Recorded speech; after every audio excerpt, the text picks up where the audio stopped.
આજે આપણે બનાવીશું એકદમ ક્રિસ્પી અને અલગ અલગ પડવાળો નાસ્તો, જે તમે મહિનાઓ સુધી સ્ટોર કરી શકશો.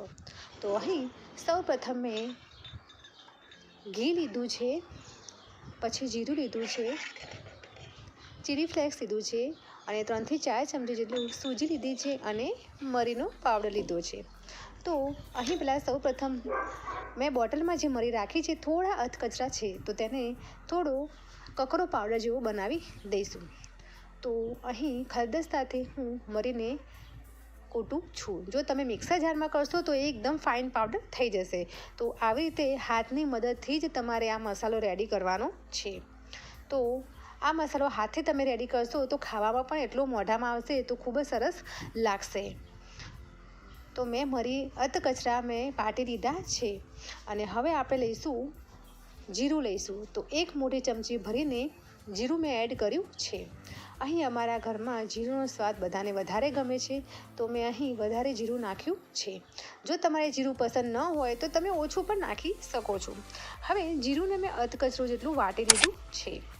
આગળ વધતા બધાને હું યાદ કરાવી દઉં કે મારી ચેનલ પર તમે ફર્સ્ટ ટાઈમ આવ્યા હોય અને હા, જો મારી વિડીયો તમને ગમતી હોય તો પ્લીઝ મારી ચેનલને લાઇક, શેર, સબસ્ક્રાઈબ જરૂરથી કરજો. બાજુમાં બેલ આઇકન છે તેને જરૂરથી પ્રેસ કરજો. તો હવે આપણો પાવડર રેડી થઈ ગયો છે. હવે આગળ અહીં મેં 1 કપ જેટલો મેદાનો લોટ લીધો છે અને 1 કપ જેટલો હું ઘઉંનો લોટ લઈશ. તમે ઘઉંનો લોટ પણ લઈ શકો છો અથવા તો 2 કપ મેદો પણ તમે લઈ શકો છો. અહીં મેં બંને લોટ લીધા છે. તો હવે આ લોટમાં આપણે જે મિક્સર રેડી કર્યું હતું તે નાખીશું, પરંતુ તે પહેલાં આ નાસ્તો થોડું ક્રિસ્પી અને ક્રન્ચી બને તે માટે અહીં 2 થી 3 ચમચી જેટલી મેં સૂજી એડ કરી છે. સૂજી એડ કરવાથી નાસ્તો એકદમ ક્રિસ્પી બનશે અને લોંગ ટાઈમ સુધી પણ સચવાઈ પણ રહેશે. હવે આપણે જે મસાલો વાટ્યો હતો, એટલે કે મરી અને જીરું અધકચરું વાટ્યું હતું, તે આપણે એડ કરીશું. અને આ મસાલો નાસ્તામાં ખૂબ જ સરસ લાગે છે અને તેનું ફ્લેવર પણ સરસ લાગે છે અને સુગંધ પણ સરસ જ આવે છે. આના કારણે આપણે નાસ્તો વધારે ભાવે છે. તો મેં અહીં ચીલી ફ્લેક્સ પણ નાખ્યું છે. તમે આને ચીલી ફ્લેક્સને તમે સ્કીપ પણ કરી શકો છો. અને સ્વાદ પ્રમાણે મેં મીઠું એડ કર્યું છે. બસ આપણે આટલો જ મસાલો એડ કરવાનો છે, પરંતુ એટલો સ્વાદમાં ખૂબ જ ડિફરન્ટ લાગે છે. ફ્રેન્ડ્સ, તમે જરૂરથી આ રેસીપી તમે જોજો અને જરૂરથી ટ્રાય કરજો. હવે લોટમાં મેં આ બધો જ મસાલો મેં મિક્સ કરી દીધો છે, જેથી કરીને લોટમાં બધું સરસ રીતે ભળી જાય. હવે આગળ આવે છે મેન વસ્તુ. હા ફ્રેન્ડ્સ, અહીં મેં ઘી ગરમ કરીને મેં એડ કર્યું છે. હા ફ્રેન્ડ્સ, ઘી કેટલું નાખવાનું તે હું તમને આગળ બતાવું છું. તો ઘીને મેં થોડું હોટ રહ્યું હોય તેટલું મેં એડ કર્યું છે. મારા હાથથી મસળીને હું ઘઉંના લોટને બરાબર હું મસળી દઉં છું, જેથી કરીને આખા લોટમાં ઘી સારી રીતે ફેલાઈ જાય. હવે મોયણ તમારે એટલું રાખવાનું છે કે તમારે હાથથી લોટ દબાવો અને મુઠ્ઠી વળે તે પ્રકારે મોયણ તમારે રાખવાનું છે. આમાં તમે તેલ પણ તમે એડ કરી શકો છો. તેલ નાખવાથી ક્રિસ્પી બનશે અને ઘી નાખવાથી થોડો નાસ્તો ખસ્તો બનશે. તો એટલા માટે લોંગ ટાઈમ સુધી પણ સચવાઈ રહેશે. એટલે મેં અહીં ગરમ કરેલું ઘી એડ કર્યું છે. તમારે જે પણ ઘરમાં યુઝ કરતા હોય તે તમે આમાં એડ કરી શકો છો. તો તમે જોઈ શકો છો અહીં મેં લોટ બરાબર મિક્સ કરી દીધો છે અને આવી રીતે મુઠ્ઠી વળે છે. તો મારો મોયણમાં નાખેલું જે તેલ છે તે કમ્પ્લીટ રેડી થઈ ગયું છે. હવે આપણે થોડું પાણી એડ કરીને એકદમ કાઠો લોટ બાંધવાનો છે. એટલે કે આપણે ભાખરીનો લોટ બાંધતા હોઈએ તે રીતનું તેનું ટેક્સચર રાખવાનું છે.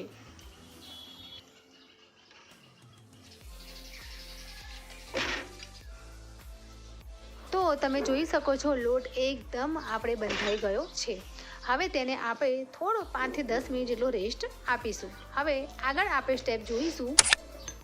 અહીં મેં 1 થી 1.5 ચમચી જેટલો કોર્નફ્લોર લીધો છે અને જે આપણે ગરમ કરેલું ઘી હતું તે આની અંદર એડ કરીશું અને તેની એક પાતળી પેસ્ટ બનાવવાની છે.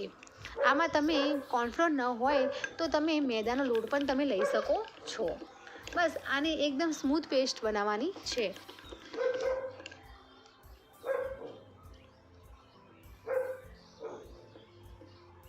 હવે હવે આપણે રેસ્ટ કરેલો લોટ જોઈશું.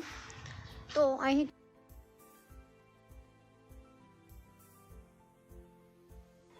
હવે આવી રીતે પાતળી પાતળી આપણે રોટલી વણી લેવાની છે. તો હું બધી રોટલી વણીને તમને મળું.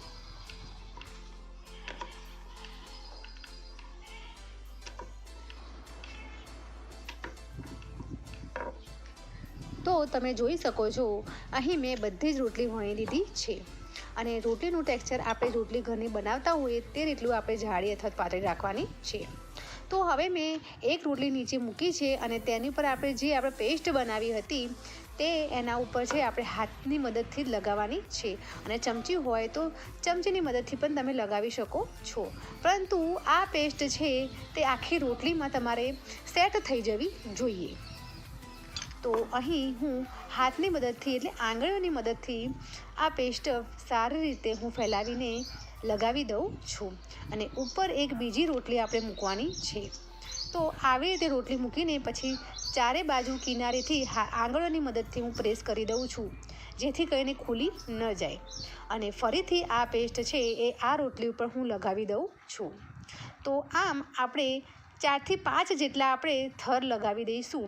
એટલે કે 4 થી 5 રોટલી આવી તે આ પેસ્ટ લગાવીને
રીતે ખુલશે નહીં. તો તમારા કઢાઈમાં જેટલી સમાય તેટલી તમારે નાખવાની છે. તો સારી રીતે ફેલાઈને એ તેના બધા જ પડ ખુલી જશે. તો હું તમને તળી જાય ત્યારે હું તમને બતાવું કે કેવી સરસ ખીલેલી ફૂલી ગઈ છે. એટલે કે તેના પડ બધા ખીલી ગયા છે. તો તમે જોઈ શકો છો એકદમ ક્રિસ્પી અને બધા જ પડ ખુલી ગયા છે, તેવી રેડી થઈ ગઈ છે. અને હું તમને હાથમાં રાખીને પણ તમને બતાવું છું કે એકદમ ખસ્તા અને એકદમ ક્રિસ્પી જે આપણે મહિનાઓ સુધી આપણે સ્ટોર કરીને પણ તમે ખાઈ શકશો અને હોસ્ટેલમાં પણ તમે લઈ જઈ શકશો. હોસ્ટેલમાં અને લોંગ ટાઈમ સુધી નાસ્તો તમારે બનાવવો હોય તો મેં હમણાં જ એક રેસીપી ચકરીની રેસીપી તમારી સાથે મેં શેર કરી છે, તો તે તમે જલ્દીથી ચેકઆઉટ કરજો. તે પણ ખૂબ જ સરસ અને ટેસ્ટી રેસીપી છે. હવે આપણે એક નવી રેસીપી સાથે મળીશું. અને હા, આજની રેસીપી તમને કેવી લાગી તે મને કમેન્ટ કરીને જરૂરથી કહેજો. Okay, bye bye. જય ભારત.